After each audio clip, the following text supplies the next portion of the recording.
It's a Monday. It is April. You know what that means? It means it's the sound of Succession. My goodness me, what an episode. I am Jamie East. And I'm Chris Mandel. I long live the king and the other Yeah. king. And me, yeah. Did you hear that? Oh, that's my. There were so many delicious lines in this. Great lines. Really good episode after last week. You know, feels like a long time since Logan's been alive, doesn't it? It's Yeah, quite It's taken a while to even get my head around the fact that this season is like daily. That it's almost in Yeah. real time. That it's like Jack Bauer. It's quite an interesting choice because somebody reminded me in the week that on the first episode of this season, the election is 10 days away. Right. And it's only it's taken now- me to realise that the finale is going to be the election. Well, the election plus also the actual succession decision. I think they said the interim. There was a line in there somewhere, just going through my notes, where they're saying, "Oh, this is the interim," and then in a week, 6 to 10 days, I think they said the actual board will decide. Apparently, I thought. Yeah. So it's a very interesting decision. I don't know why they're doing that, but maybe it's just a stylistic choice. But it's very effective because I think it feels like one long storyline. Yeah, you know, it no feels one's amazing. really getting left out. I mean, what a binge this would be if you were like binging this my God. season. Would just be like, I know somebody who is waiting for like 5 or 6 episodes to have come out, and then they're going to do it in like they're going to do 4 or 5 at a time. a fucking And pervert. I just thought Who the after hell last has got week, that I was- patience. Yeah. After last week, I was like, you really want to try avoiding spoilers? Good luck.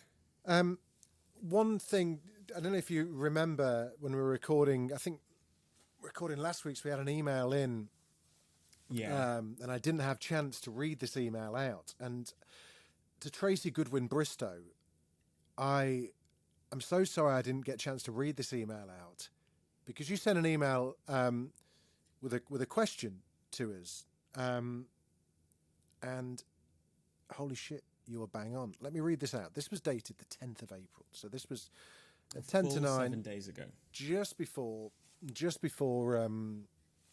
after season episode 3 had aired. I just listened to the Your Sound of Succession episode 3 and wondered if you'd noticed that Shiv turns down any alcoholic drink offered to her. It made me think, as in a previous podcast, Jamie had mentioned Shiv being pregnant may bring her and Tom back together. Any thoughts? Do you know? And the first thing we learned from this episode, Shiv is not only pregnant; she's a lot pregnant. Well done, Tracy. Well spotted. That was a good sleuthing. I've had a few people kind of like, we've even discussed, the pregnancy, what happened to that storyline. And storylines don't tend to get dropped on Succession. There aren't many loose ends. But well done on noticing Shiv turning down the alcoholic drinks. I hadn't noticed that. Really, really well observed. I didn't notice that at all. But yeah, we finally got confirmation Shiv is pregnant. And So, in the finale of season 3 was when Shiv and Tom were talking about it. There was a sidebar going on about freezing eggs, I think. yes. Yeah. That we've learned. I'm just kind of like trying to get a rough kind of timeline on the go here. They called from her doctor, her whatever rich people have, pregnancy doctors. Said that she was shortly coming up to her 20-week scan, or the next time that they would. We'll be in touch to arrange your 20-week scan. So likelihood is that this is her 12-week kind of confirmation, everything's fine kind of thing, which is what ladies get. And we know that this was like 3 months. This is like about 3 months after the events of season 3. So they didn't freeze the eggs. They didn't go through that. They were having sex. So Yeah, well, she was having sex with someone. Oh, don't throw that one in the mix.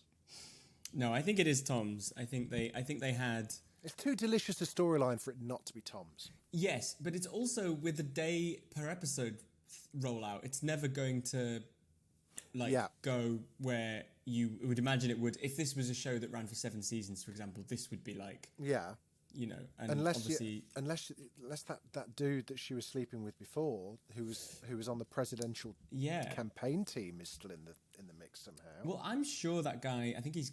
Oh God, what is his name? I'm sure he was in the trailer. But I haven't. It's an unverified tidbit. I'm just sure I saw him in something. Chris Mandel getting all Tracy Goodwin Bristow on her ass with his predictions. That could. Yeah. So we found out she was pregnant. Obviously, she looked thrilled, delighted. I think for women in Succession, they are just one notch down from women in Game of Thrones in terms of processing pregnancy as a good thing. Yes. We also saw, I just had to kind of pick up on the tumble she took in the shiny floored townhouse of Logan Roy towards the end, which doesn't seem like it wouldn't be in there for any other reason than to highlight how ejected she's getting from the building, essentially, and the family, but also, that could be a problem, and that could be what brings her and Tom closer together. Possibly, yeah. No, okay. So let's go back. I mean, 24 hours is a long time in Succession land because. Oh my gosh! Yes. I mean, he is dead. I mean, I heard so much discourse this week about. Oh, I don't think he's dead. It's like, oh, come on. He's fucking dead. Okay, Logan Roy's gone. He's out of there. His body is cold. Or only just though. Now. I've not really been that close to this kind of situation for a long time, and my grandmothers and grandparents, stuff like that. There's a lot of procedure around a death, which is like an unfortunate part of adulting. Is that if you're next of kin, or if you're like really close to kin, you've got a limited window with which to kind of be shocked and broken before you have got to pause that and just get on with the stuff. And I think that's what we saw here was a really good example of that, and obviously a heightened example of that, because from Kendall looked absolutely fucked at the beginning, didn't he? And I watched that, I thought, I bet you Jeremy Strong made himself stay up all night specifically for that 2-second shot. Yeah, I think Jeremy Strong adopted a puppy, grew to love the puppy, and then let the puppy die of heart problems just to get into the mindset of someone who was going through that.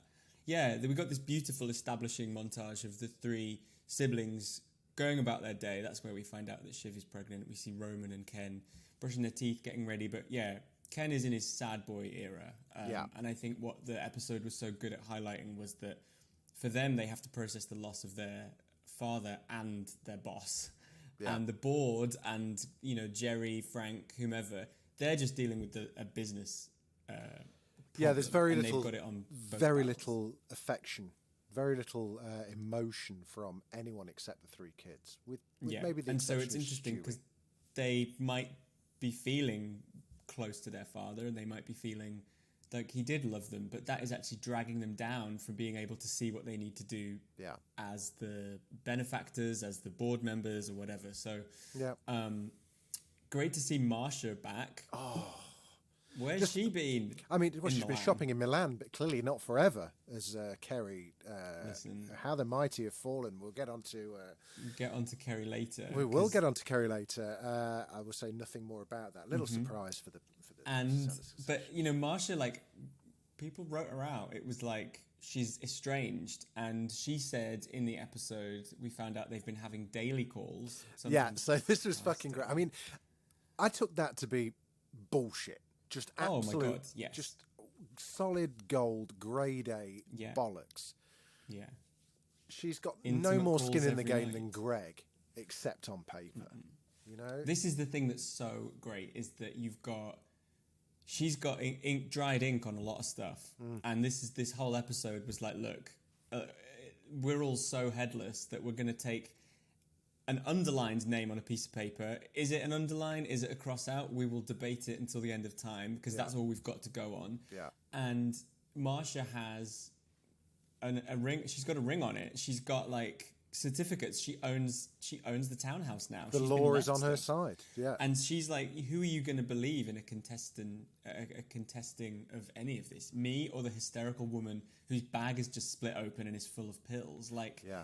She's played a blinder, and I think like, yeah. You can't help but draw parallels with like, you know, in the past week there was a fantastic Vanity Fair which I saw, which you highlighted on Twitter, the Rupert Murdoch kind of feature. There was made Dynasty. for such great reading, even apart from the tidbits where in his divorce settlement with Jerry Hall, he forbade her from speaking to the Succession writers, which is just like, in case it's like learning that Prince Harry's been in touch with Netflix to comment on The Crown, isn't it? It's like oh, they fucking love it. It's the new cover story for VanityFair.com. It's online, and it's this huge long read about Rupert Murdoch's empire. And honestly, you will read it, and I strongly suggest anyone reads it this week. You will read it and think, like, it's like stranger than fiction. Yeah, some of the details 100%. About like dumping his hygienist fiance after 2 weeks because she declared that Tucker Carlson was a messenger from God. Yeah, so Murdoch gets rid of Jerry Hall over email. Yeah, text. Well, this is my point. This is why it's like we saw with Marcia. This is why in this Vanity Fair piece, Jerry Hall married to Rupert Murdoch for 5 years, I think, something like that. Yeah. A few years, not a long space of time, but enough time.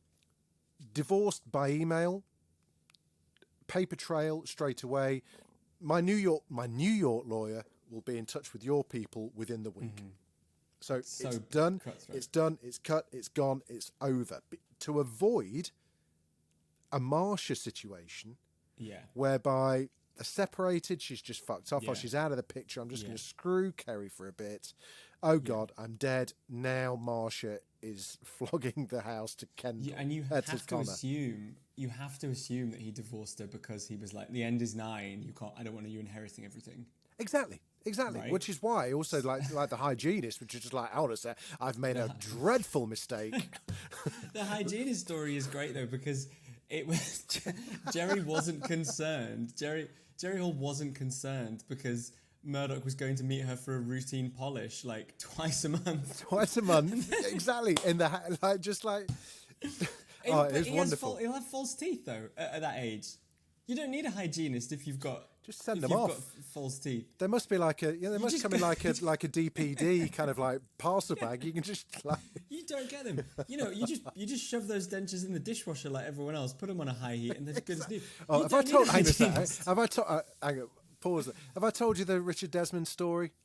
No. So speaking of media billionaires and dishwashers on high, very, very quickly, sorry about this, Succession listeners, we'll get to this. This is my rambling anecdote for the episode.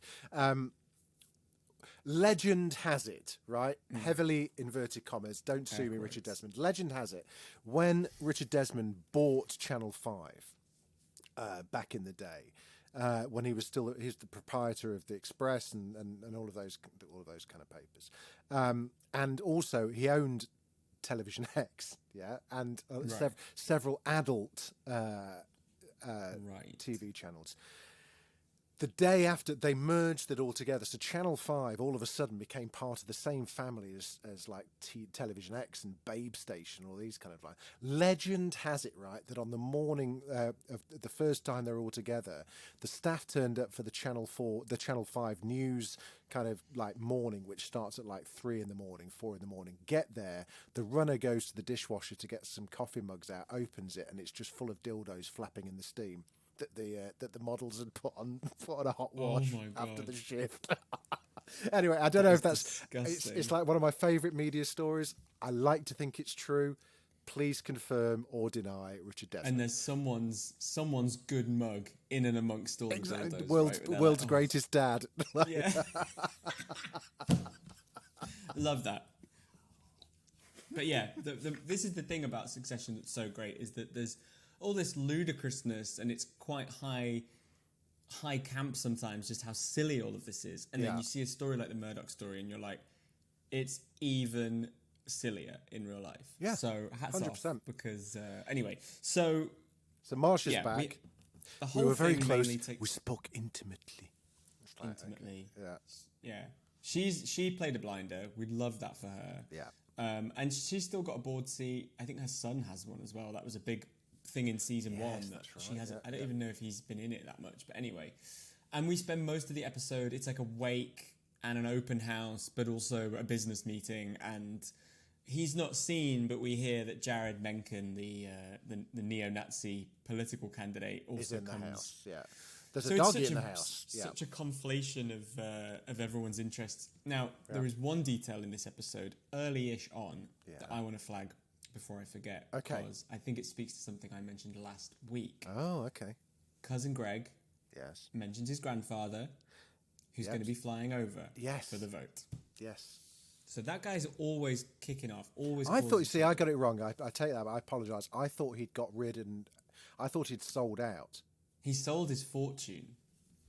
And then he gave it to Greenpeace. But he still kept his board seat. But he's got his board seat. Right, I missed it. I thought he'd sold it to Logan and just kind of like buy me out kind of thing. Oh, fucking great. So Greg is we still sort of in the talked game. about Greg last week about him getting a bit of a shit time. And he got really... I just thought they were all so mean to him. Yeah. And, you know, it just feels like there's got to be some kind of upward climb after this because his grandfather's got a board seat. I just sort of wonder if he's going to bequeath it, or I don't know if you can do that, but like Greg is going to have way more saying power than anyone thinks. Well, yeah, I mean, Greg was a bit of a nasty little shit in this episode. I mean, they could have called this episode True Colours because it really did bring... I think you saw a lot of truth in this episode, and you saw what people really felt and really thought. You know, Yes. Tom and Greg have gone from being these kind of like comedy kind of sidekick characters to Logan to really floundering, really. And it must have been a tricky one for the writers because it's kind of like, what do you do with these two characters who kind of... I think, was it Shiv who said it to Greg, or Roman that said it to Greg? Oh, you backed, or Shiv that said it to Tom, wasn't it? Oh, you backed the wrong horse. You backed the dead horse. Yeah. Yeah. Which was... And Frank also. I Carl always get them mixed up. Carl and Frank. Yeah. Carl's speech to Tom Gave him was this real dressing down just brutal.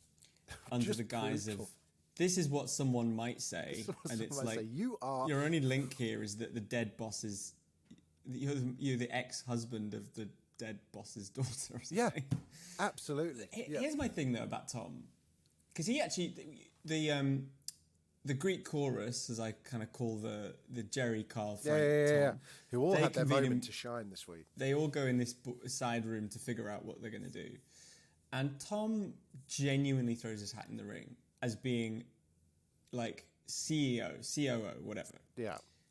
He has to be delusional to think that he is even capable of doing 5% of the job. Because at this point, he's co-head of a news network, and he's been doing that for about 3 months. And it's just interesting to me that, like, obviously, I think they all get a bit drunk, or maybe better to say a bit high on their own supply. And the closer they get to power, the more dizzy they get by it, and they get a bit like, you know, they believe their own bullshit. But he could take a really senior exec director job, an SVP job within this huge conglomerate, make and just disappear. $500,000 a year, and just... But he's so interesting that I guess maybe when you thought you were in the ear of the king and he goes, you're kind of like trying to just... Maybe he thinks he's better at this than he is. Well, Maybe they don't he really thinks- understand they don't really know what their standing is in the world anymore. I mean, the fact that Greg even thought that he was... I mean, that's that was my favourite moment of the whole episode. Yes, that's my favourite moment. Frank's kind of like laugh in that was just the most sublime kind of like, yeah, good one, kid. And if you go back and watch that bit again, which I have many times, you'll see that Jerry breaks, I think. Oh, really? Yeah. Oh, that's a good detail. If you look over... if you look over Roman's shoulder, I think you'll see she's slightly out of focus. You can see her crack up because it was such a just genuine kind of like fucking Frank's laugh was just brilliant there. But I think that they all, without exception, I don't think there was. I can't think of, apart from Marsha, there wasn't one person who at some point in this episode didn't go, I think it should be me. Yeah. Just to see if they get shouted down, you know. Yeah. This is the hysteria window where it's like, who knows? You've got to, and Ken said last episode, look, the next 48 hours or whatever, the next week is going to decide our legacy. All these people are just like, I've got to try. Everyone does. It's worth a shot. Yeah. You know, like I just like the oxygen's running out in the room, or like they're all just kind of like, well, what if we just do something? You know. Yeah. But they're all bringing up things that they've thought as well for a long time. You know, lots of resentments, lots of nitpicking. Carl kind of throwing his hat in the ring, and Jerry going, and you're brilliant, COO, Carl. What you did in the 90s was just such a passive aggressive thing to say. It was great. And then which is the fella that was like, look, I'm half in on a Greek island with my stepbrother. That was like, Carl.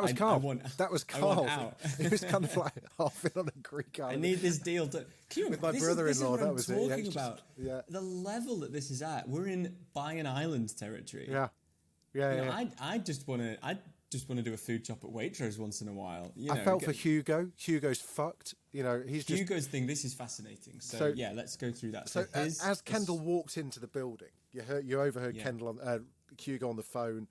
What was he saying? He was kind of like saying, "You fucked me in the ass with a It was like, yeah, to Juliet, you fucked me in the ass. That was it. And he was just like, "Whoa, something's gone wrong there." And it turns out Hugo's been a bit naughty.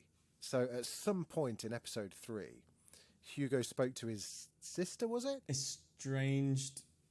Oh, I thought it was his step. Was it not his stepdaughter? Stepdaughter. It's his strange stepdaughter.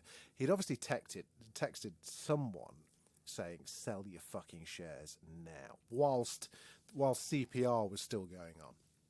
While the phone was still in the clogged toilet, as we learned. Exactly. Which morally is suspect. As it is, but from a business corporate point of view, that is a huge no-no. That's inside trading, right? That's fraud. Yeah, it's fraud. Yeah. It's inside trading. It's the biggest no-no ever. Although it must be so fucking tempting. But it must be. It must be. Yeah. Do you know what I mean? It's kind of like your human instinct is kind of like, well, fuck. You know, it's like, I know you're not allowed to do that. You've got to go down with the ship, I'm afraid. You know, it's a weird one, isn't it? Well, I thought it was fascinating because we hear him overhear him talking. And it's kind of clever because Ken doesn't really twig something's up because he doesn't know who he's talking to. Yeah. And I think what is really clever about these lower level lieutenants is that they're so insignificant to the Roys that we don't even know anything about. We're like, Juliet, is it his sister? Is it his wife? Is it his daughter? Is it his grandma? So it's really clever because you sort of go, ooh, this is either like personal drama or corporate drama. And it turns out it's both. So but am I right in thinking he sort of texted her going, sell, call you later or whatever. Mm-hmm. And he's shocked that she's now sold them? I think... Or is he just realising the optics are terrible? I think he's realised the optics and also that there's a potential that it might come out. I think because all of these things will get analysed and people will be looking for stuff like that. You can guarantee when Rupert Murdoch or someone like that does, everyone will be looking at that and seeing the markets. The markets will know because it would be a sizable amount of shares. It wouldn't be just like a day, you know, like your dad on his trading app with his 200 quid's worth of Apple shares, his one Apple share. It would be, you know, that would have been like 20 years worth of bonuses in the form of equity that would have been offloaded. So we're talking like millions. You're talking millions and millions and millions of dollars. Because also, like, if she sold before, you know, we saw last episode, it plummeted once it was announced that he was dead. If there was a tiny blip before that where someone had offloaded, like, because look at it this way, the Matheson deal was on the brink of being completed, which would have made every shareholder a fortune. And now, because if you look at the company's worth less, the deal is look this why Twitter. The deal is on the rocks? To anyone, to anyone that's interested, it is really fascinating. Yeah. Twitter is probably the latest example of that. If Elon Musk had died on his way to the Twitter HQ with his sink, when he did that hilarious gag, but Jack Dorsey's relative had gone and heard about that before anybody else and sold all her stock, that would have meant that she'd have sold it and at least wouldn't have made a shitload of money, depending on what price she bought it at, but would have avoided the crash. So that's what happened. It's hugely illegal. It's hugely like dodge, because it's unfair market advantage, which nobody is supposed to have. And he goes to Kendall quite earnestly to say, "Oh, I'm in a bit of a pickle here.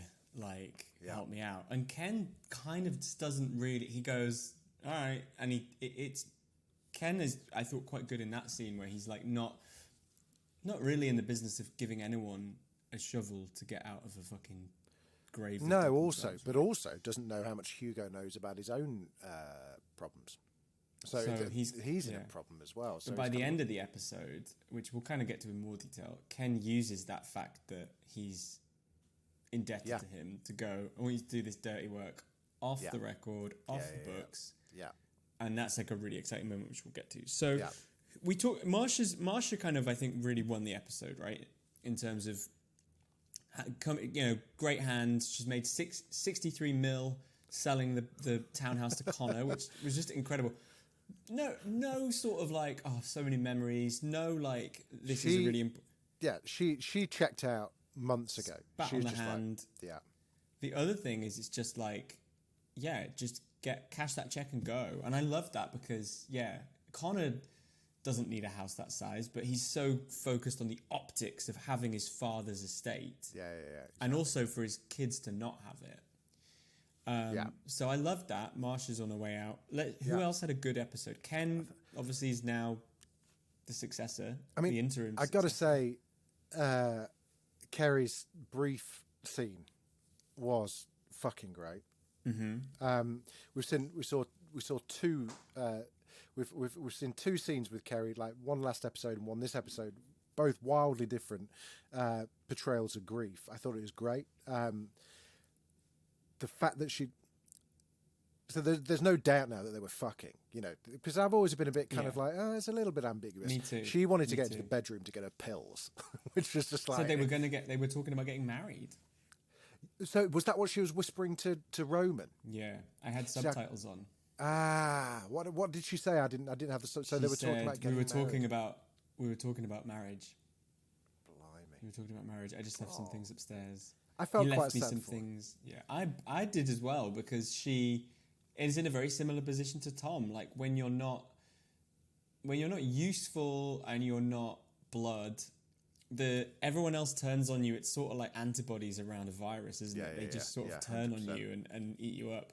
Yeah. So she, and she won't have enough usefulness to the company that she can have a job. She's there with Logan first, and the company sort of as a sort of side byproduct of that.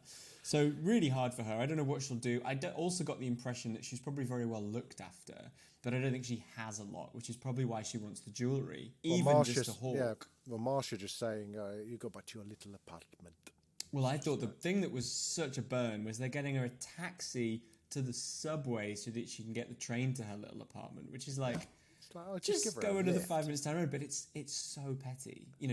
Marsha's just made 63 million on a house. I mean, just on the house now. That's just not, in one day. Yeah. There you go. Willa and Willa's mum. I love Willa's mum. She's like she's camp icon. She's fucking great. Loved her just being like, yeah, this is quite nice. It's like legendary, like Park Avenue. There are townhouse. One thing that I love about the whole of Succession is that it doesn't matter how big your part in Succession is, the writing has as much care in it. There's no filler. Willa is in it for very little. Kerry's in it for very little. Marsh is in it for pretty, not much either. some absolute fucking dynamite lines. Willa's line about the honeymoon states, where it turns out they're just about to go on like to Wisconsin and like all these that clearly campaigning. I mean, why is he still campaigning? I mean, Connor's just jumped on this as like an opportunity to kind of like for the sympathy vote to try and hold on to that 1%. Yeah, he didn't spend the 100 million as far as we know because he got the daft wedding, and now he's like taking Willa to all these like miserable. Apologies to anyone from Wisconsin. All these kind of like miserable kind of states, and she was just like, "Ooh, the honeymoon." Even our friends in Wisconsin would say that's not where you go for your honeymoon when you've got that kind of money. Correct. But he's had to borrow 60 million to buy the house, presumably. No, I don't know. Well, a couple of episodes ago, he was toying with the idea of dropping 100 mil. Yeah. On like, so he's well, he was going to need to borrow that, wasn't he? Because he was trying to get it from Logan. Yeah, but now he knows that he's inherited a pile. So I guess he's just like, well, I'm just going to spend it on this.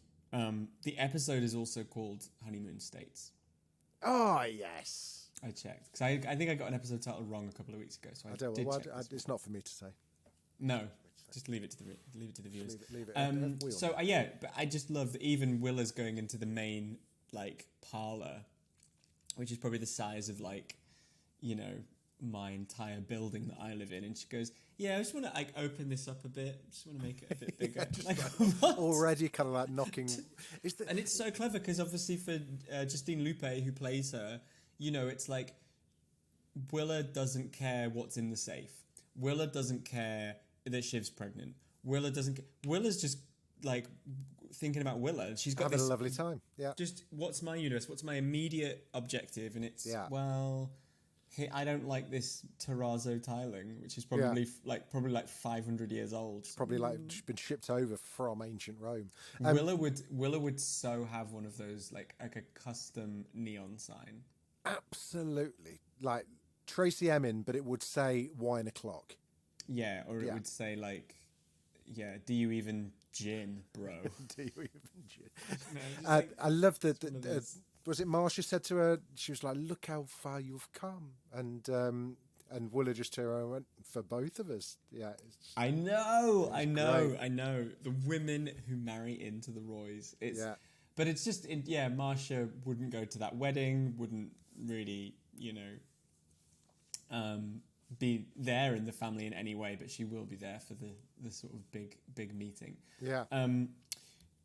Where should we go? Let's talk about... Where do we go? So Kendall gets made CEO, interim CEO.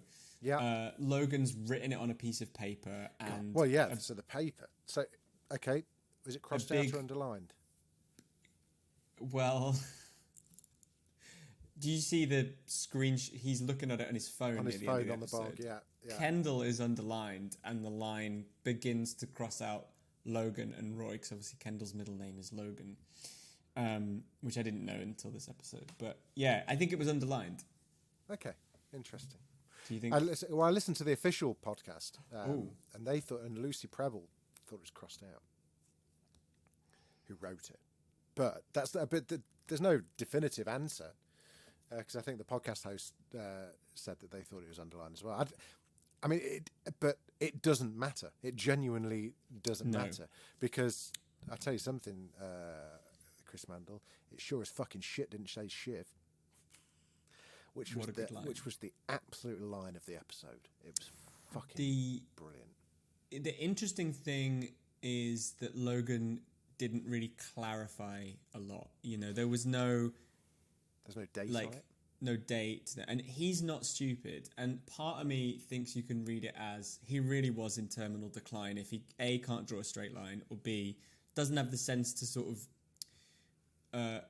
figure out a way for people to navigate all this potential chaos.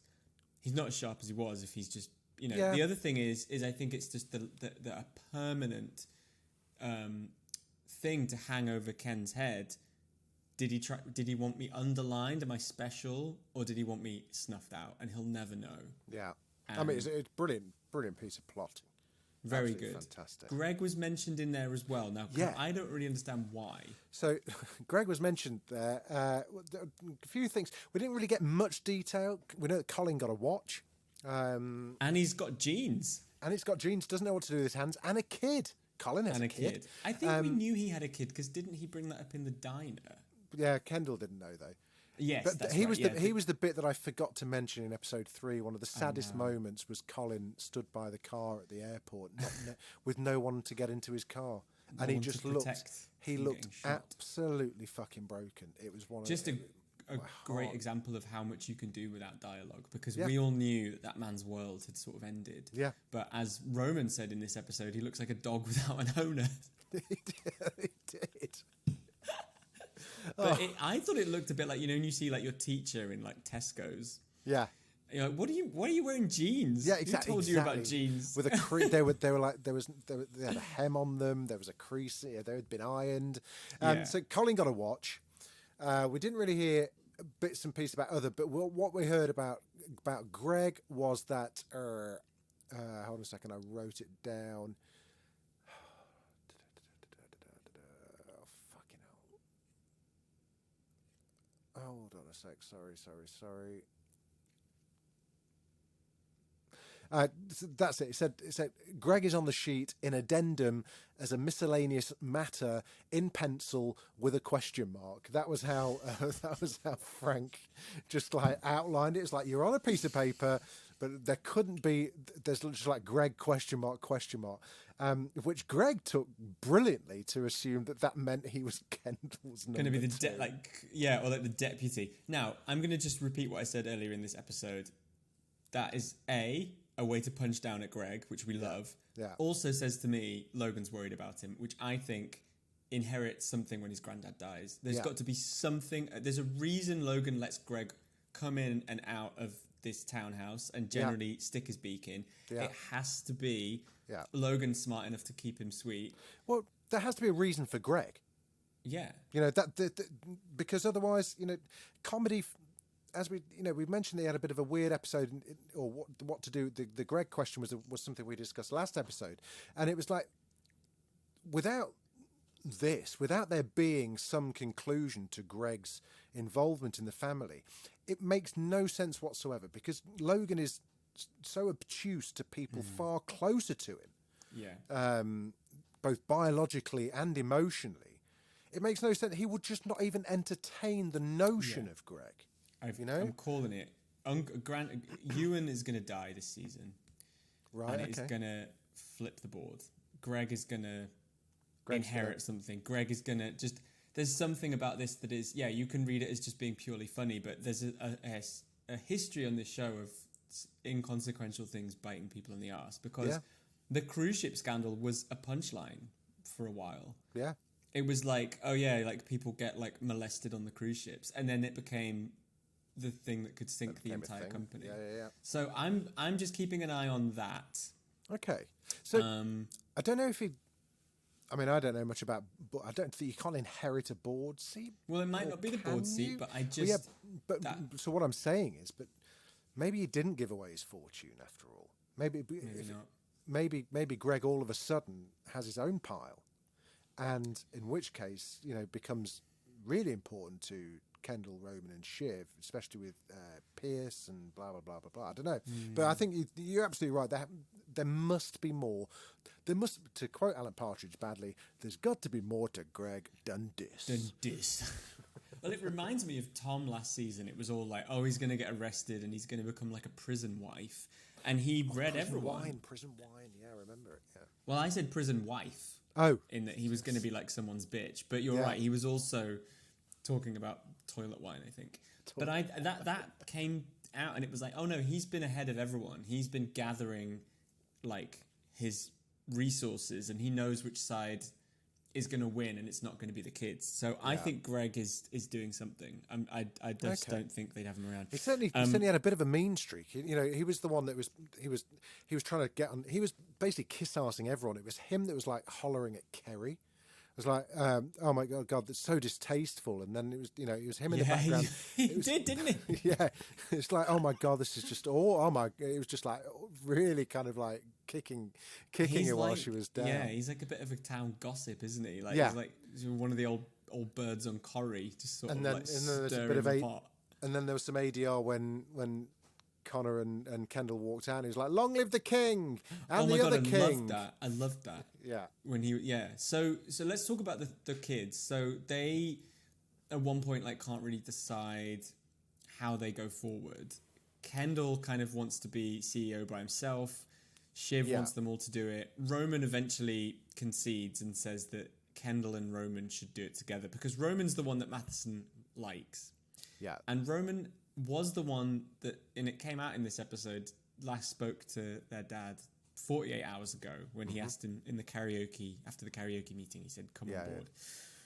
So Kendall and Roman decide that they can, even if it's just an interim thing, they just can get like this deal 6 through. months, 8 months. You know, it was Yeah. And Shiv is shivved. She's again.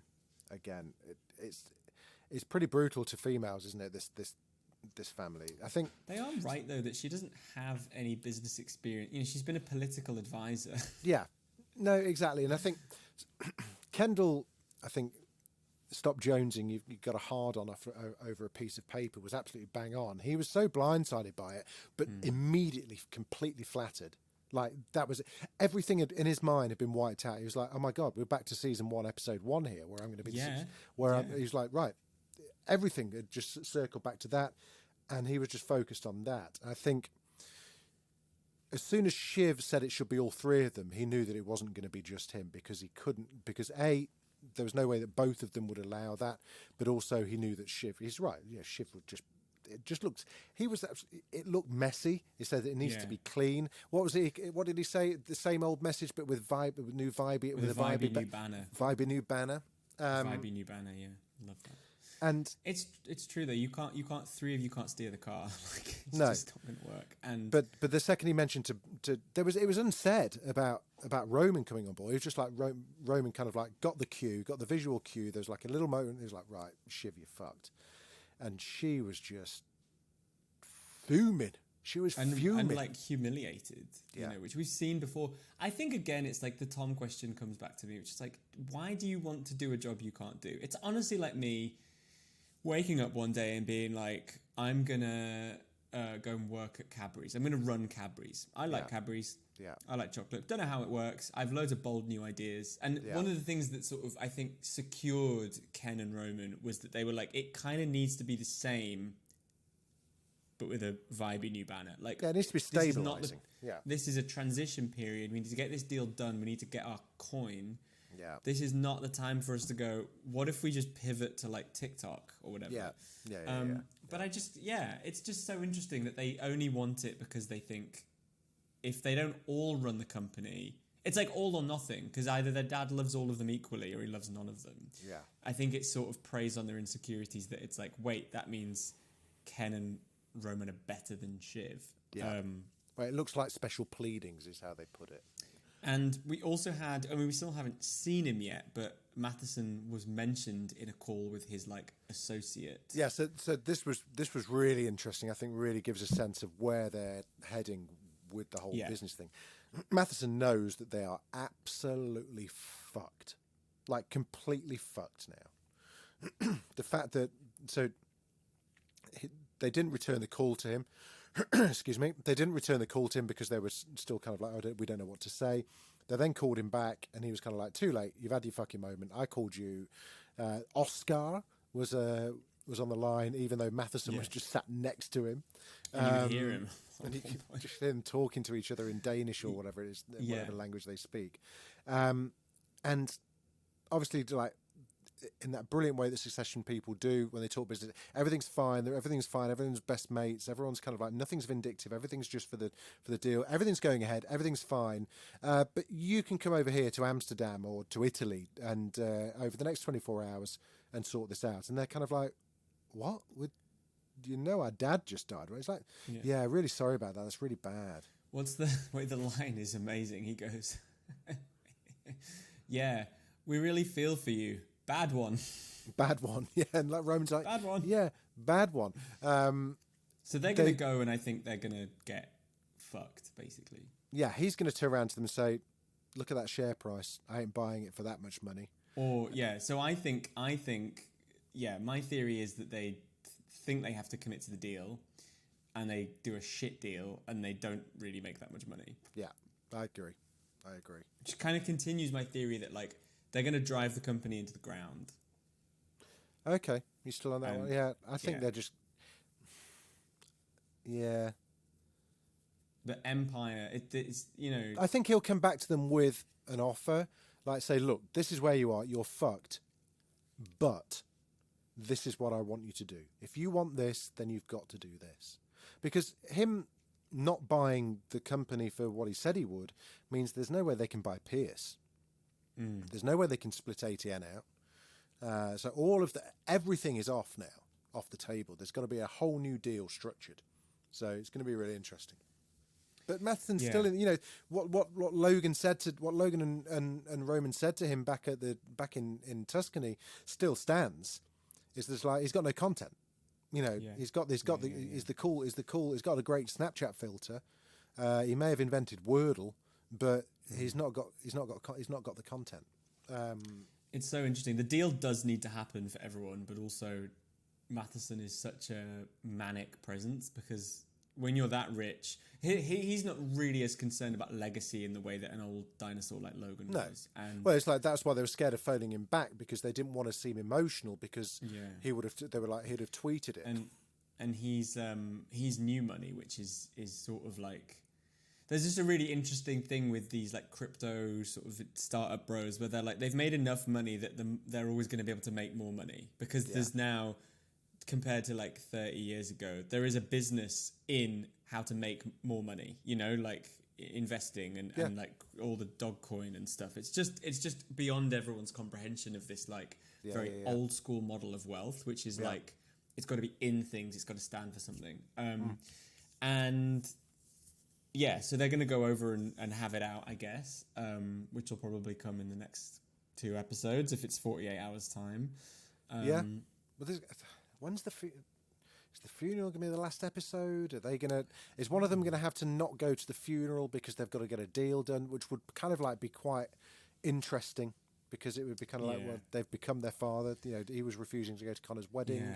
I don't know if we'll see the funeral. I don't know if we will or not.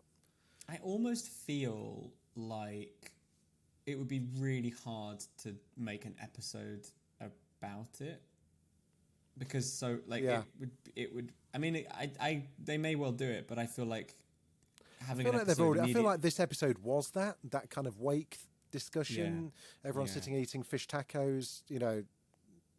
Are you sick? I just think a funeral. What I thought was interesting about this episode was like, Connor sort of had this line where he was like, they're rewriting history because all the political elite were having one conversation about Logan sculpting the world out of clay. Oh, yeah. They were reading the papers going like, Shiv's like, I'd like to have met this dad. He sounds nice. I didn't recognize him. And so I guess a lot of the legacy stuff and the narrative, like who was he, like what's the impact, has been getting done.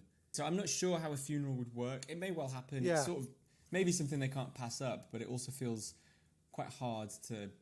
I mean, it would have to involve Logan's body, so I feel like, are they going to have... I don't think they do an open casket kind of thing. Brian Cox. Nah. It just, I don't know. We'll it doesn't really feel like, I think even on a day-to-day thing, it feels like it's kind of done now. I think, long live the king is dead, long live the king is actually true. I think this will all become about business now. Exactly. Yeah, I just think it is such an interesting thing to have happened last week because it's thrown the whole show. Like, what is the show? What's it about? Had you got any? Did you get any teasers? I think when we spoke, you knew that there was like a twist in early on. And have you heard anything on the grapevine or read anything about whether we can expect any more big revelations? When the reviews came out, they were. People had seen 4 episodes, and a lot of the reviews said the first 2 were good, but the 3rd and 4th were like some of the best. Right. Okay. And I actually heard, I can't remember if we talked about this last week. I don't think we did, but that when critics got sent the episodes, they came with a note from Jesse Armstrong, specifically saying, "Please don't right about episode 3, even if you say, not going to say anything, but episode 3 changes everything. And apparently he said, like, roughly quoting, even a cutesy, not going to reveal what happens, but kind of thing, we really need it to not happen.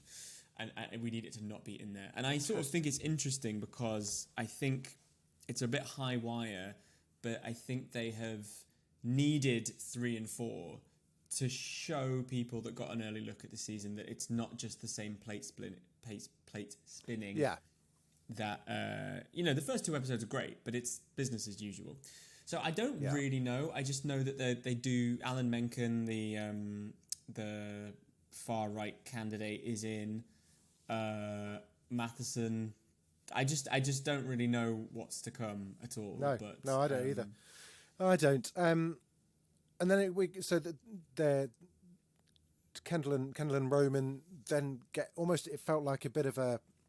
You get to come into the inner sanctum where they went into Logan's personal study, which it didn't feel like. I don't think they'd ever been in there before. It didn't. I've never seen it. Certainly didn't feel like it, and it was actually. And what I loved about this moment was it reminded them that actually a human being has died, and again that death is very sudden. His jacket was still on the back of the chair. There was still an unfinished Sudoku game. Yeah, and they're like, "Did you know he did them?" And they're like, and Ken says, "Yeah," but you can tell he didn't. Yeah, he had no idea. So much about him they didn't know. And then, who I think's going to be a bit of an MVP over the next few episodes. Carolina is like she's come out of nowhere, really. Like this season, she was there, but she's been all of a sudden she's like very kind of like this is what's happening. Ba ba bam, doof doof doof. She kind of like led the kind of response to while they're on the plane in episode 3, and here we see her and Hugo like doing, and I've seen this happen so many times in IRL where PRs have got to suggest a bad idea, and it was so pitch perfect done. So they were suggesting that a way of cementing Kendall and Roman's position was to start shitting on the reputation of Logan. Is that right? He was, and to imply that they have been more involved than they are. Yes. Yeah. So it's like the mad king. I actually made that deal happen, or we've been the ones that made the Gojo thing happen, rather than we have been representing our father and his business interests for a considerable amount of time. That could also quite dangerously into like our dad didn't know what he was doing, and I think they could see like it's just at the beginning they see this as a very as a betrayal. Yeah, they've got into the job and they're like gonna fuck their dad's reputation, which is all he ever wanted was a reputation. Yeah, he wanted to be known for something, and so I think they sort of see like tearing down the statue might make it easier to put one of theirs up, but it does set a really strange precedent. So they're sort of quite rubbish. They have a degree of solidarity about that for about 10 seconds, and then Kendall obviously. That's when we see Kendall like sitting in the bathroom, staring at the screen grab of the zoomed in. Is it a line or is it and something clicks in his head and he's just like, "Fuck it, I'm going to go for it," and goes. This is what he would do. Yeah, this is what Dad would do. Uses his ace card against Hugo, and Hugo, it's off the books. Like Carolina's not even going to know. Yeah, stuff's going to leak. So it's like being seeded. Like it'll have been sent to like the New York Post or to Vice or to BuzzFeed. Will like start just dropping these. And it's one of those things where it's very often you get one source, but they're listed as a source close to the family said X, and then later on it's someone who didn't want to be named said Y, and it's often the same person. And it's always the same person. And the other trick is publicly admonishing the thing that you sort of did. So let's say a story comes out, they put a response out going, "This is fake news. This is factually inaccurate." But of course, they would have instigated it, and so he's beginning to. I think you can see it as him thinking like a killer, him thinking like his father, and him also thinking that his dad's dead. he's not going to come after you for this. Yeah. And actually, he might respect you for it, but also he won't because he's dead. He doesn't exist anymore. And I think it's quite, you can see with Kendall a kind of liberation, and you can see him not maybe being a killer, because Logan said to him in season 2, "You're not a killer, son," but certainly figuring out that he doesn't have to be the sort of beaten and submissive. He can stretch it. Yeah, he can. He's free. He's free to kind of flex his own muscle a little. And I think he'll turn on his brother once the deal's done. I think they're all going to turn on each other. I think at some point, the news about Roman kind of who was about to do the dirty on those two is going to come out. I think maybe in the next episode. I think Shiv's the one where I feel like isn't a threat to anyone, frankly. But if she's back with Tom, if she's got Logan's grandson in her belly, I don't know. I think there's something, well, that maybe we've been watching. Maybe we've been watching too much Game of Thrones. That solidifies Tom's standing, not necessarily Shiv's. Her big, I mean, they had another heartbreaking conversation this episode, but her big holdback is that she doesn't see the power of unity with her husband. It's too hard. Yeah. It's too hard to do that, and I think the big growth for her could be, you have a strong ally here, and all you need to do is love him. Yeah, I agree. Just suck it up. You guys, they could be quite a powerful team. Definitely. Right, we're going to head off for a break now, but excitingly, when we return, 2 becomes 3. We are delighted to say that joining the Sound of Succession for this episode, for the rest of this episode, is none other than Kerry herself, Zoe Winters. You are not going to want to miss this. Huge. My God. Zoe, thank you so much for joining us. It's nice to see you with a smile on your face, because last time we saw you, you were scrabbling around putting pills back in the pocket, back in your bag, before getting a taxi to the subway to take you back to your little apartment. I know. How are you doing? I'm doing well. I know. I do get sometimes notes from people that just say, "Are you okay?" Zoe, do you get recognised since season 3 came out? Because your hair is so distinct. I know. How has it been since season 4? Yeah, my hair. I definitely look like I do on the show. So I do sometimes. I recently I was telling you about the construction that's outside on my street, and the other day there was this sound. It sounded like someone had just opened, released a fire hydrant and had just pointed it at my bedroom window. So it's like 1,000 aliens screaming into my bedroom window, and oh my God. I thought, oh my, what is that? And so I went downstairs, and there were people from National Grid working on the street, and I said, "Hey guys, what did you guys hear that? What was that?" And they said, "Oh yeah, no, we're just releasing pressure from the ground." And I was like, "Oh, okay." And then they were like, "Zoe?" And I was like, "Oh, no." Right. Well, one of the things we were talking about was everybody, regardless of their kind of, I guess, hierarchy in terms of parts on certainly in this episode, in this series of Succession, the writing is just so beautifully crafted. Everybody has got some absolute doozies, and Kerry over the past 2 or 3 episodes must have just been an absolute dream to kind of as an actor to get your teeth into. Absolutely. Can we go back to, I don't know how bored you are of talking about your audition. No. But the show reel, the newsreading show reel, speaking as someone who worked in a newsroom for many years, was so painfully on point. It was hurtful to watch. Did you do the full? Was there? How much was on the cutting room floor? Please persuade Jesse to release the whole thing as some kind of. I feel as if we were living in the land of the DVD, that would come out as a full extra. Right. How did you approach that? Because you must have spoken to some people who'd been burnt by that in the past. Yeah, well, I did. I wanted it to be Kerry's version of an audition. I think, for her perspective of it is that she thinks it's just a formality. She thinks she's just having to go through some necessary steps, so it seems like it's not a favor hire or a nepotism grab. So I think that Kerry heads into it thinking, this is mine, I'm going to do this chore because I don't want anyone to think that I'm being, you know, given anything because of my proximity to him.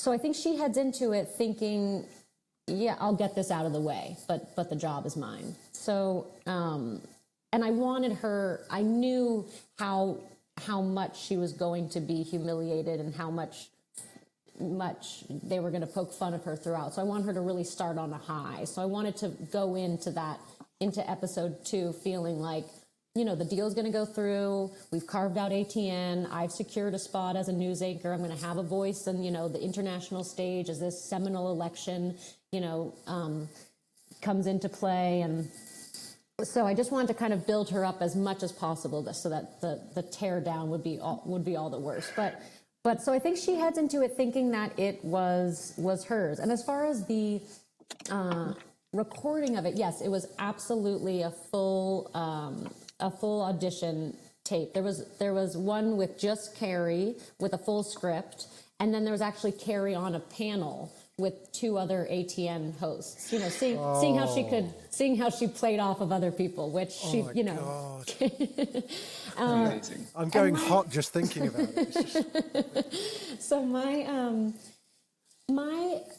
entryway around this audition tape, and Becky Martin directed it, and she is so much fun. She's so brilliant and so funny and just so great to work with. So it was really just great fun to work on. And my entryway of working on it was, I had a number of ideas, but I watched some TV presenters. I watched some, you know, I wanted to go for this, you know, kind of, you know, they have this kind of like hysterical, you know, Fox News, you know, presentation approach. But I wanted it to be Kerry's version of it. And I think that, you know, one thing I've spoken about is I think that women in general have this pressure to have charm, and I think that's magnified on any sort of media presence. And I think that one thing that Kerry is not interested in, which is one of the few things I like about her, is that she's not interested in charm. I don't think she's interested in having charm. I think she's hugely ambitious and driven, and she's not a people person, and she doesn't care. So I think that what we're seeing here is, you know, everything in the picture is telling her to have charm. Her hair, her pink dress, her just the situation of appealing to an audience, and so I think what we're seeing in this audition is Kerry wrestling with an idea of what charm might look like and failing at it. And I think that she's uncomfortable, but I don't think she knows how poorly she's doing. And I also think she just thinks it's something to get out of the way. And so she's trying, and she's uncomfortable, but she's not processing or digesting in a sense that she might be losing the job. And one thing, you know, I'm a creature of the theater, and one thing you know, in the Seagull, in the final act, in Nina's act, she comes back and she talks about having tried to be an actress and failing, and the pain of acting badly and knowing that you're acting badly. And one thing she says is she didn't know what to do with her hands. And so I thought a lot about, so there was a lot of hand stuff that didn't make it in, but a lot of like, you know, like picking up just something and just moving it somewhere else without any explanation.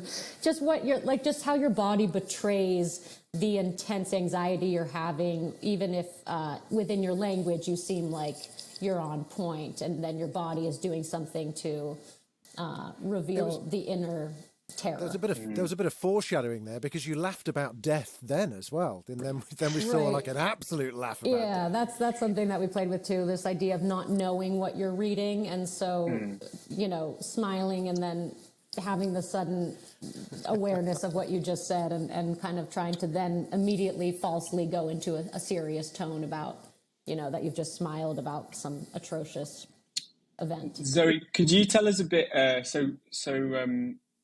You came into the show sort of in season 2. I think it was episode 7. Yeah. Could you tell us a bit more about like the work you did to fill in the character, and like, can you tell us a bit more about like what the story is? And was she always going to be like? Did she always want to be in politics? Did she always want to be a newsreader? Can you tell us about like where you filled in the blanks and how you developed the character off the page? Yeah, I think that I mean I do a lot of character building just on my own, just because I'm a bit obsessive, and also because I enjoy developing the world of someone.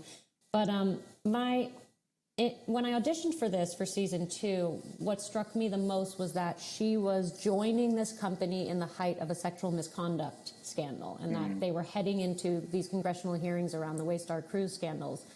And I thought, first of all, who joins this company at all? Yeah. And second of all, who joins the company at this state? And so I thought right from the outset that she had terrifying politics. I thought that this is someone who is leaning in an alt-right, terrifying direction. And so that was one insight that I had. And then I also thought, if being an assistant, if I were to be an assistant, I think that the way I would approach it would be to do my job and then get out of there and not really try to intersect with any of the goings on. And I thought, well, what if we saw a different kind of assistant, where somebody is interjecting themselves into the conversation or into the room where they aren't wanted or needed? And so I chose in the audition, I just had a short scene with Shiv around telling her something, and I did it in a way where I had a point of view and where I let her know that I was Team Logan and that's who I was aligned with. And so just kind of these little moments of like inserting yourself where one shouldn't, maybe, or where they think one shouldn't. So that's kind of how I came into season 2, and so I kind of started building the world around those two things, and thinking about where she came from. And I told some interviewer that I do have this monstrous Word document on Kerry and Kerry's backstory, and it's like truly like 500 pages, and in season 3 I think it was like 400 pages, and I was telling another castmate, and they're like, "Really? Like, you don't even have any lines?" Wow. But she has such a presence, though. In a sweet, playful, jesting way. Everyone on this show couldn't be kinder, truly. Yeah. But I thought that I wanted to build a world, and the way that there's so many cameras, they're picking up everyone's reaction. You have to be alive in these rooms. It's kind of like being in a play. You're always being watched. And it's not just about being a good scene partner and being alive when someone else is having the attention of the room. It's about that the way that they shoot this show is there. It's so much about reaction. It's so duplicitous, and who's shooting a glance at someone else, and who are your allies and who are your enemies, and what are your moments of betrayal and what are your moments of loyalty, and they're catching all of that. And so I wanted to make sure that even if I didn't have a lot of text, that she was fully alive, so that when the camera landed on her and in moments like that she was in that room, and that she had a history, and that she had a shared history with people at times, and that she was a full person, because that reads, that is immediately tangible, whether it's conscious or not, whether someone has a history or not. Who needs full 10-page monologues when you've got "It's not a fucking Shake Shack," Greg? I couldn't be more pleased with the way this role has evolved, and I was so pleased when I didn't have as much text on the page, just to be a part of this incredible piece of work. I mean, it couldn't be a better job. It just simply couldn't. Now, we don't know whether we've just witnessed Kerry's last moments on Right. Succession. We won't do the discourtesy of trying to get it because HBO's laser sights are firmly on the back of my head. Trained on us. As they always are. What I will ask you, though, is what was the most fun to film? Because how you managed to keep a straight face with that, there must be tons of corpsing of like Greg Right. trying to Right. sack you from being a newsreader and you just like not Right. letting him off the hook. What was your Right. favourite bit to film? Gosh, they're all so incredible. I mean, this is not. I mean, I've had such great lines, so I feel bad because this isn't one of my favorite lines. But I will say a line that I spent a lot of time with was in season 3. I had a line it's when the FBI comes downstairs, and I had a line that's, what do they do at the front desk? And I spent like 3 hours on that line. I was like, what do they do at the front desk? Is it like what are they supposed to do at the front desk?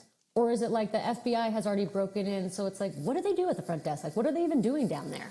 Like, what is, or is it, I spent hours and hours on this line of like, what do they do at the front? Like trying to figure out the meaning of like, what does she mean when she says, is she saying, because it didn't have, I don't think it had a question mark. I think it was, what do they do at the front desk, period. So I really spent a lot of time with that. And then it aired and the camera was on someone else, and softly in the background, you just heard, what do they do on the front desk? And I thought, I gotta spend a little too much time on that line. Amazing. But so many. I mean, it's just, and there's so many amazing, what's incredible about this show, the writing is so incredible. So there's so many darlings, obviously, that are cut. And they also have so many alt lines for everything. Like the string cheese line with Greg, there was many, final versions of like, I'm fucking coming for you, essentially, so, so there was so many, and they just hand you like 2 pages of, here's some other options. And you just see like the funniest 2 pages of like 20 different lines, and 19 of them are never going to make it in, and maybe 20 of them if something else happens. So, I mean, there is an endless wealth of talent in the writing of this show, as we all know, but it's really impactful to see it on a page.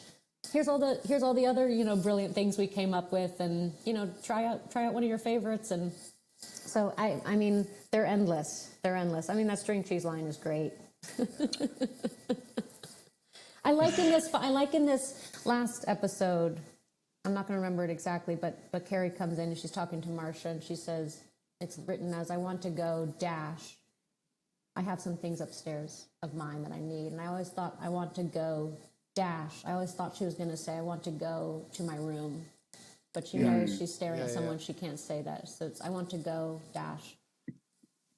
I have some things upstairs of mine, yeah. And do you believe Kerry when she says that she thought they were going to get married? Is that something that is that something that come out of the hysteria of the moment, or is that something that her and Logan talked about? I think absolutely they had conversations about making a more formal agreement and legalizing things in a way that she could have security and be protected. I think she is so undone that I don't think a lie could come out of her at that point. I think she is like scrabbling to salvage any part of her life that she knows is quickly slipping away as this force field develops around her. I think that I think that's real. I think that's why she's trying to get upstairs, along with jewelry or mementos that he's given throughout their courtship. And I think that she does believe that. I think that's what's so painful about this scene for me, is that in this circumstance, we talked a lot about, we didn't talk a lot about it, but it was mentioned around Marion Davies and Hearst and Marion Davies' fallout of that death. But something that she had written to Charlie Chaplin's wife was, in a letter, was like asking, like, what does this relationship give to her? And something she had said was, I'm going to paraphrase this, but something along the lines of like, feeling a sense of worth. And I think what we're seeing in this moment is Kerry has come back trying to salvage some sense of worth. What is my worth? What is my value to him? Has he left something for me? Surely he must have left something for me. Surely I must be of value. I think that she's coming from an insecurity and a brokenness within her own life where she doesn't have that for herself. So suddenly she's gotten it from this very powerful person. And so she's come back trying to render some sense of value, some sense of worth. And what's so painful about this scene, I mean, there's many painful things, but that she doesn't get to publicly grieve. I think that what this day is about is people communing. I mean, there's obviously other things going on. People are trying to figure out where they land and trying to align themselves.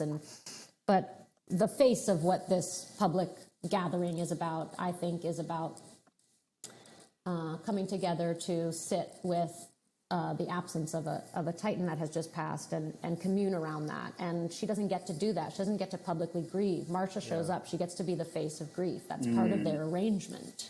Yeah. You know, they're not divorced. You know, she's been given a hefty sum of things that she wants so that she'll carry on this public display of being united with Logan. Yeah. Marcia has. And so she gets to be the public display of grief, whereas Kerry not only was hidden all along in some senses of their intimacy, but now never will get to. She has to go back to her tiny apartment and grieve alone. Well, listen, whether that was her last moment or not, may Kerry forever be shopping in Milan. You know, I think that would be the final.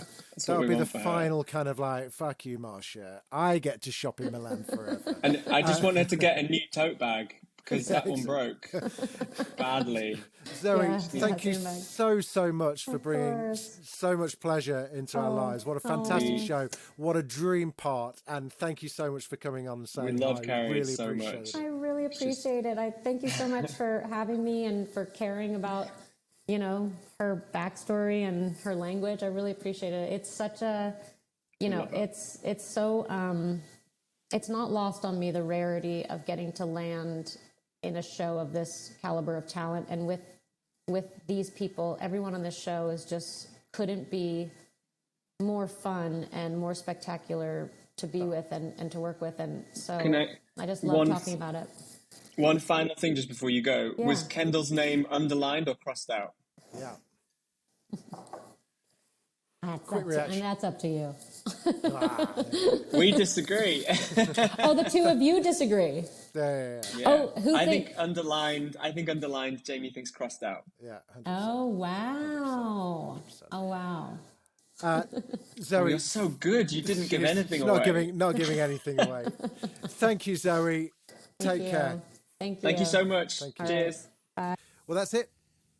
Season 4, episode 4 is done. We are now into the midway point next week. What are you thinking? They're going to fly over? They are going to fly over to see Matheson, I think, aren't they? Should we watch it? Yeah, we should actually.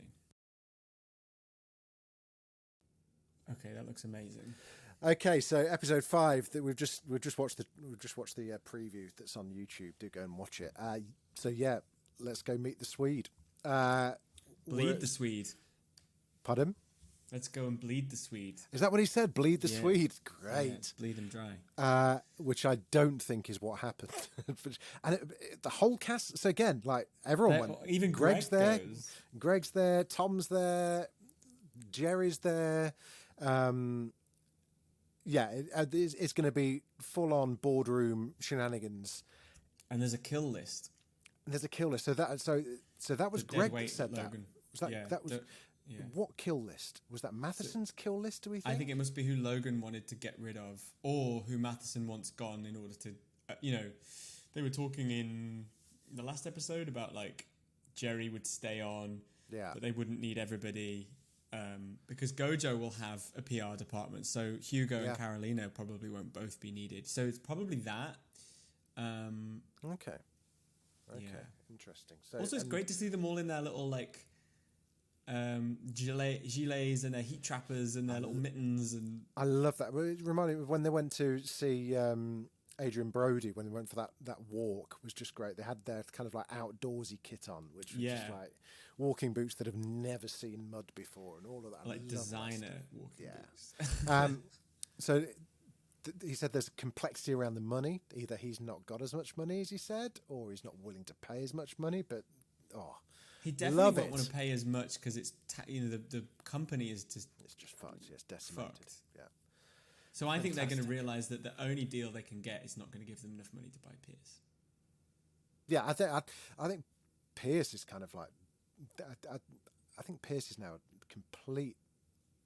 It's not going to happen. It's not going to happen. I don't think. But also they're just not interested in it happening because they've gone back to thinking, we they can sort of run this talked company. about it a little bit about we get ATN, Pierce, we do something new, but it still feels like you can see Logan's hand up Kendall's ass when he's doing that. It's very when he went to Volta and said, because my dad told me to. Like, it seems like he knows that's what Logan was going to do, but he doesn't know why or how. Yeah. So we'll see. Lots to look forward to. Absolutely, very much so. Thank you very much for listening, everybody. Do get in touch, Dragoncast at...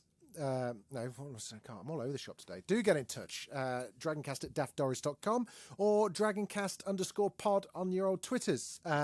We will be back tomorrow with our Game of Thrones rewatch. It's Beyond the Wall, season 7, episode 6. We haven't got any OA. That's it. It's just that. We're down to 2 episodes a week. Goodness gracious me. What will we do with all that spare time? Thanks so much for listening. We've had loads and loads of people listening. The figures have been through the roof, which we're very much grateful for. Thanks so much for Zoe Winters coming on. Really, really appreciate that. Thanks to Megan and everyone at Sky for kind of sorting out as well. Couldn't do it without. We appreciate it. Until next time. We haven't even got a sign. We still haven't got a sign off. I just think it's not going to happen at this point. There's not going to be a sign off. Until next time. Literally, until next time.